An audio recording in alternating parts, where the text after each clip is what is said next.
Alo, familia Grigoriu? Aș dori și eu cu domnul Grigoriu. Virgil Șterescu de la televiziune. Păi dar nu știți unde este?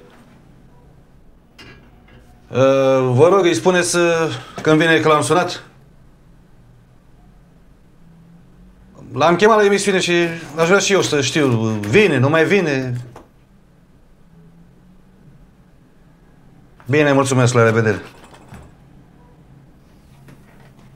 Dar nu mai mânca pâine goală.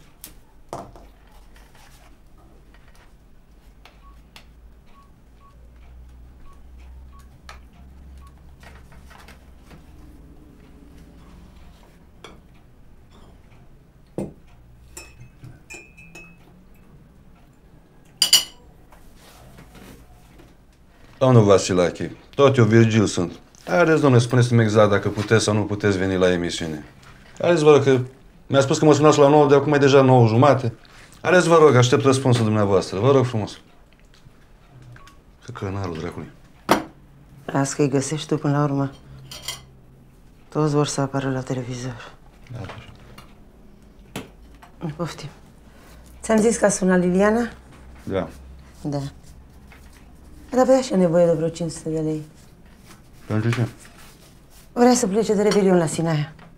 Dar săptămâna trecută nu i-am dat bani pentru Revelion? Ba da, dar ar vrea să-și ia schiuri. O spune lui Fita să mai dea și cu Sania. Să mai lasă figura asta de București. Nu, mă, tată, că toți colegii ei au